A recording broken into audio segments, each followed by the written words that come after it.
ఇక సీఎం చంద్రబాబు నెల్లూరు జిల్లాలో పర్యటిస్తూ ఉన్నారు. జిల్లాలో పలు అభివృద్ధి కార్యక్రమాలను ప్రారంభించారు. సీఎం వెంకటాచలం మండలం ఈదగాలిలోని విశ్వసముద్ర బయో ఇథనాల్ ప్లాంట్ను చంద్రబాబు ప్రారంభించారు. నందగోకులం లైఫ్ స్కూల్, గోశాల ఈ ప్రాంతాలను పరిశీలించారు సీఎం. ప్రస్తుతం ఏపీ సీఎం చంద్రబాబు మాట్లాడుతున్నారు. లైవ్ చూద్దాం.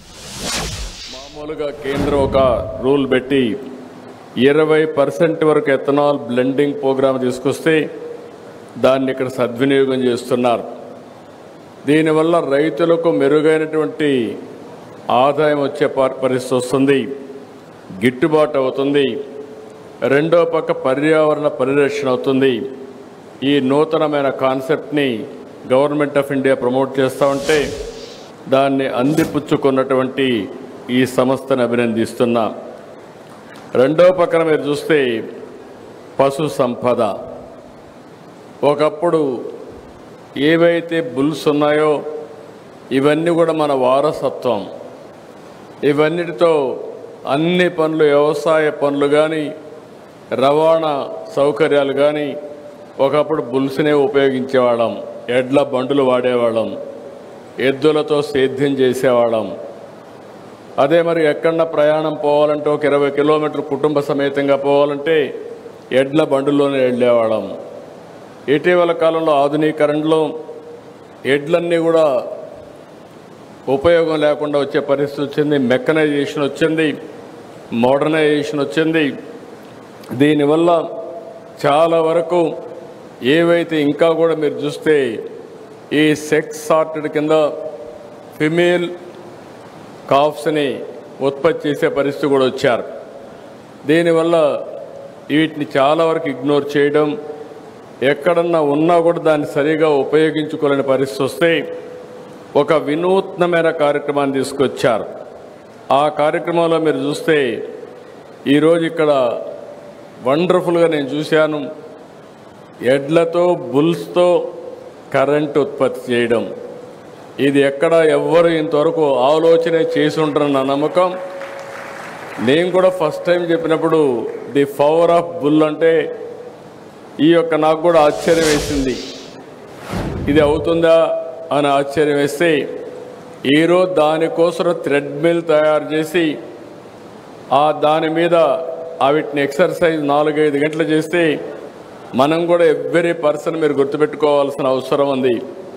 మన ఆరోగ్యం మనం తినే తిండి పైన, రెండోది మనం తీసుకునే రెస్ట్ పైన, నిద్రపోవడం, మూడోది నిద్రలేస్తే 1 గంట ఎక్సర్సైజ్ చేయడం, నాలుగోది మంచి పని చేయడం.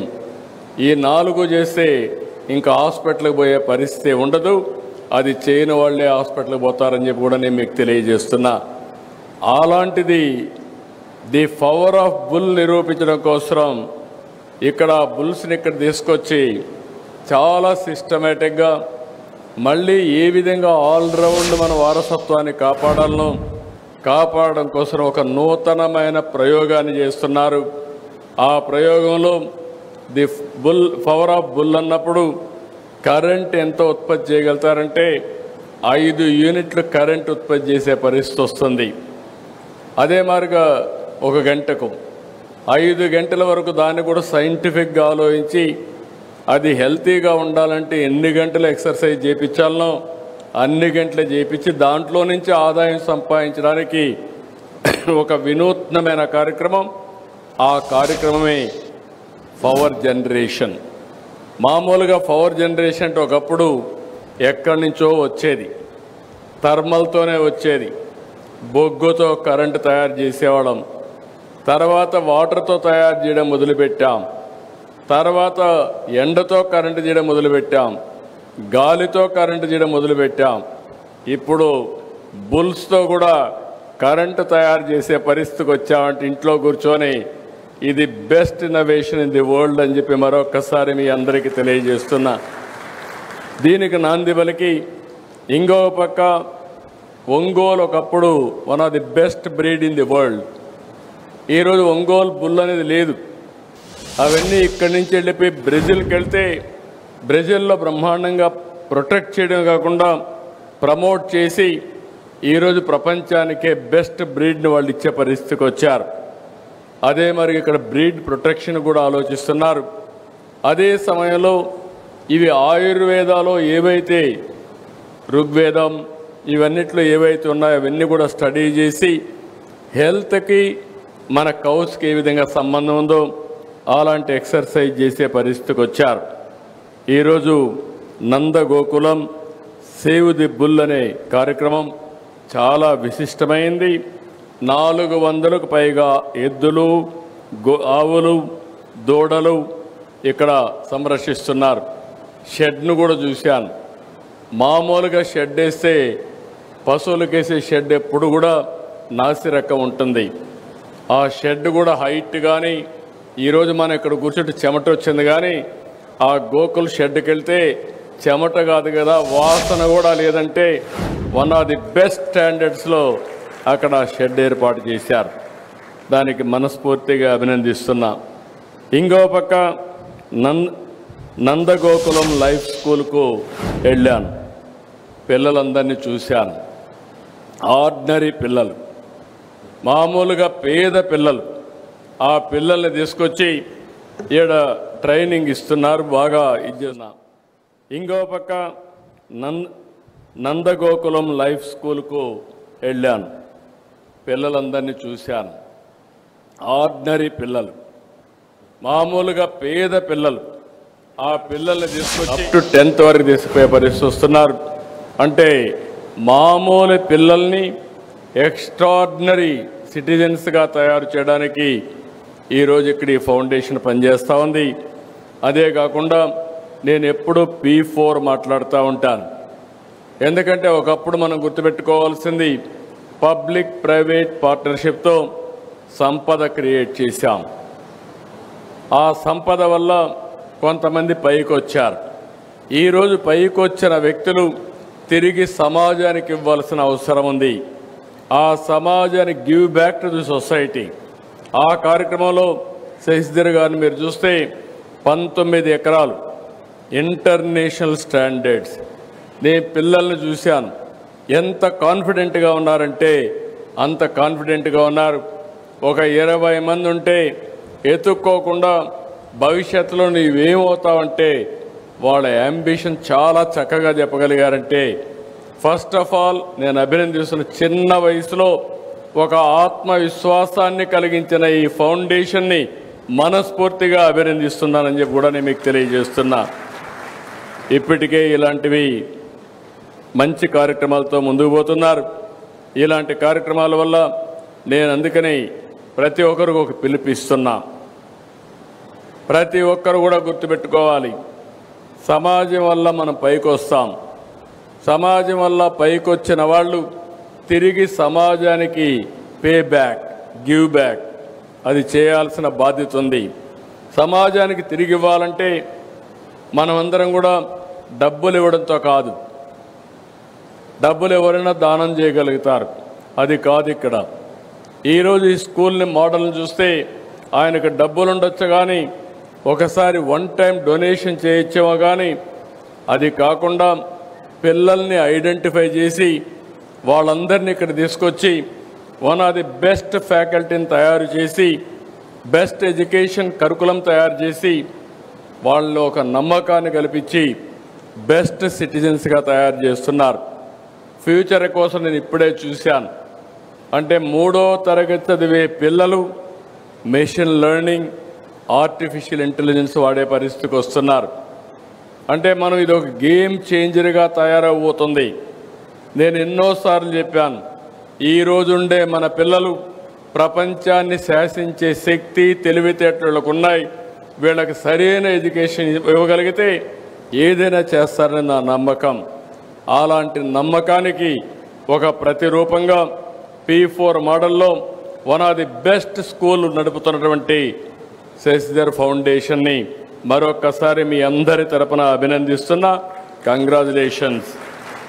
ఇక్కడికి వచ్చినప్పుడు నెల్లూరు జిల్లా ఇది రైట్ ప్లేస్. ఇది ఈరోజు ఇక్కడ చూస్తే ఒక పక్కన సోమశిల, కందలేరు 2 బ్యూటిఫుల్ ప్రాజెక్ట్స్ ఉన్నాయి. ఒకప్పుడు ఎన్టీ రామారావు గారు కందలేరు ప్రాజెక్ట్ని కట్టడం, అదే సమయంలో ఇంకొక పక్క సోమశిల కూడా ఎక్స్పాండ్ చేయడం చేశారు. దగ్గర దగ్గర 150 టీఎంసీ నీళ్లు ఈ 2 ప్రాజెక్టులో ఉంటాయి. అంటే ఇంత వాటర్ ఉండే జిల్లా కానీ ప్రాంతం కానీ ఎక్కడా ఉండదు. ఇక్కడ రాబోయే రోజుల్లో ఎక్కడా నీటి కొరత ఉండే అవకాశమే లేదు. ఇంకో పక్క కృష్ణపట్నం పోర్టు ఇక్కడికి 10 కిలోమీటర్లే. One of the best port ఇక్కడ ఉంది. కృష్ణపట్నం పోర్ట్ ఉంది. ఇంకో పక్కనే రామాయంపట్నం పోర్ట్ వస్తూ ఉంది. ఇంకో పక్క దుగ్గిరాజపట్నం ఇంకొక పోర్ట్ వస్తుంది. ఈ 3 పోర్ట్లు వచ్చి అదే మరిగా పక్కనే మీరు చూస్తే ఒక దగదర్తిలో ఒక ఎయిర్పోర్ట్ వస్తూ ఉంది. 3 పోర్ట్లు వస్తున్నాయి. తిరుపతిలో ఎయిర్పోర్ట్ ఉంది. ఇంకో పక్క దగదర్తిలో ఎయిర్పోర్ట్ వస్తుంది. చెన్నైలో కూడా ఒక ఎయిర్పోర్ట్ వస్తుంది. ఇలాంటి ఇంకో పక్క నేషనల్ హైవే కనెక్ట్ అవుతూ ఉంది. ఈరోజు గవర్నమెంట్ ఆఫ్ ఇండియా ఒక ప్రోగ్రాంలో ఏదైతే బుల్లెట్ ట్రైన్ కూడా కనెక్ట్ చేయడానికి హైదరాబాద్ చెన్నై, అదే మరిగా ఇంకో పక్క చెన్నై టు అమరావతి ఇవన్నీ కనెక్ట్ చేసే పరిస్థితి వస్తుంది. ఇవి వస్తే ఒక పక్క రోడ్డు ఉంది, రైల్వే కనెక్టివిటీ వస్తుంది, ఇంకో పక్క ఎక్సలెంట్ భూములు ఉన్నాయి. అన్నింటికంటే బ్రహ్మాండంగా పనిచేసే వ్యక్తులు కూడా ఉన్నారు. ఇక్కడే రామాయంపట్నంలో తొందరలో బీపీసీఎల్ గ్రీన్ఫీల్డ్ రిఫైనరీ వస్తుంది. ఇంకో పక్కన క్రిబ్కో గ్రీన్ ఎనర్జీ వస్తుంది. ఇలాంటి ఇన్ఫ్రాస్ట్రక్చర్ ప్రాజెక్ట్స్ అన్నీ కూడా పెద్ద ఎత్తున వస్తాయి. అందుకే నేను ఈరోజు ఈ చూసిన తర్వాత నాకు అనిపిస్తుంది ఈ జిల్లాలో సెస్దర్ ఫౌండేషన్ ద్వారా ఎథనాల్ ప్లాంట్ పెట్టడమే కాకుండా ఒక స్కూల్ పెట్టి బ్రహ్మాండంగా చేస్తున్నారు. దీన్ని మనస్ఫూర్తిగా అభినందిస్తూ నేను ఒకటే మీ అందరినీ కోరుతూనే ఇక్కడుండే ప్రజాప్రతినిధుల్ని, ఇక్కడుండే సిబ్బందిని, ఇక్కడుండే సిటిజన్స్ అందరినీ రాబోయే 2047కి భారతదేశం ప్రపంచ దేశాల్లో నెంబర్ 1 దేశంగా ఉంటుంది. నెంబర్ 1 ఆర్థిక వ్యవస్థగా తయారవుతుంది. ఆ రోజున ఆంధ్రప్రదేశ్ రాష్ట్రం భారతదేశంలోనే నెంబర్ 1 రాష్ట్రంగా ఉంటుంది. అదే సమయంలో తెలుగు జాతి ప్రపంచంలోనే నెంబర్ 1 జాతిగా తయారవుతుందని చెప్పి మీ అందరికీ విజ్ఞప్తి చేస్తున్నా. ఇది నేనేదో చెప్పడం కాదు. ఈరోజే మీరు చూసుంటారు, మేము క్యాబినెట్లో ఫైనలైజ్ చేశాం. Google data centre, artificial intelligence. స్వతంత్ర భారతదేశంలో ఆర్థిక సంస్కరణలు వచ్చిన తర్వాత సింగిల్ ఇన్వెస్ట్మెంట్ అంటే దగ్గర 10 బిలియన్ US అంటే 88,000 కోట్ల రూపాయలు రాబోయే 3 సంవత్సరాల్లో విశాఖపట్నంలో పెట్టబోతున్నారు. అది కూడా ఆర్టిఫిషియల్ ఇంటెలిజెన్స్ డేటా సెంటర్. ఇది ఒక గేమ్ చేంజర్గా తయారవుతుంది. ఒకప్పుడు హైదరాబాద్ నేను చూస్తే నేను ఆ రోజు హైటెక్ సిటీ కట్టి ఐటీని ప్రమోట్ చేశాను. ఇప్పుడు గూగుల్ డేటా సెంటర్ వచ్చి ఆర్టిఫిషియల్ ఇంటెలిజెన్స్ వచ్చిందంటే ఈ పిల్లలను చూస్తే నాకు అనిపించింది చిన్నప్పటి నుంచి ఆర్టిఫిషియల్ ఇంటెలిజెన్స్ ఆల్గరిథమ్స్ రాయడానికి మన పిల్లలు సిద్ధపడిపోయే పరిస్థితికి వచ్చారు. ఇంకా మనం ఊహించుకోవచ్చు భవిష్యత్తు ఏ విధంగా ఉంటుందని. అందుకే ఇవన్నీ చూసిన తర్వాత నాకు ఏమాత్రం అనుమానం లేదు, బ్రహ్మాండమైన భవిష్యత్తు ఉంటుంది. అయితే ఈ యొక్క భవిష్యత్తులో పేదవాళ్ళని పైకి తీసుకొచ్చే బాధ్యత ఉన్నత స్థాయిలో ఉండే మిగిలిన వాళ్ళందరూ తీసుకోవాల్సిన అవసరం ఉంది. అలాంటి కార్యక్రమంలో సెస్దర్ లీడ్ తీసుకొని వాళ్ళ ఫౌండేషన్ ద్వారా ఈ 3 ప్రాజెక్టులు best projects. One is very clear, ethanol plant.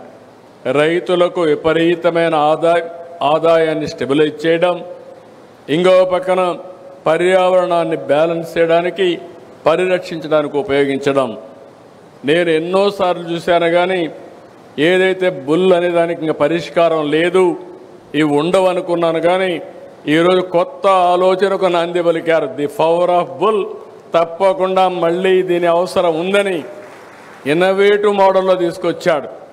ఒక ఎనర్జీ తయారు చేయడం, ఇంకో పక్క ఆ ఎకోసిస్టాన్ని కాపాడడం, ఇంకో పక్క అడాప్టబిలిటీ తేవడం, ఎవరైనా అడాప్ట్ చేసుకోవాలంటే ఎలాంటి ప్రోత్సహించాలంటే గ్లోబల్గా ఎవరెక్కడున్నా ఇవి అడాప్ట్ చేసుకునే విధంగా ప్రోత్సహించే విధంగా దానికి కూడా ఒక పోర్టల్ తీసుకొచ్చి ముందుకు తీసుకుపోతున్నాడు. అన్నింటికంటే ముఖ్యంగా పిల్లలు ఫ్యూచర్కి ఏ విధంగా ఉండాలనో అలాంటి ఫ్యూచర్ సిటిజన్స్ని తయారు చేయడానికి బెస్ట్ కరికులంతో బెస్ట్ స్కూల్ తయారు చేసే పరిస్థితికి వచ్చారు. ఈ 3 చూసిన తర్వాత 3 కూడా 3 ఇన్నోవేటివ్ ప్రాజెక్ట్స్ ఇవి.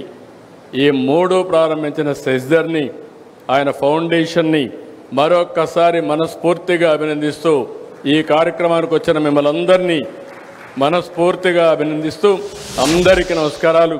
జై హింద్, జై హింద్. ధన్యవాదాలు సార్. ఈనాటి కార్యక్రమానికి విచ్చేసినటువంటి గౌరవ ముఖ్యమంత్రి గారికి విశ్వసముద్ర చైర్మన్ గారైనటువంటి ఈరోజు ఒక ప్రత్యేకత, మన నాయకుడు చంద్రబాబు నాయుడు గారు ఉమ్మడి ఆంధ్రప్రదేశ్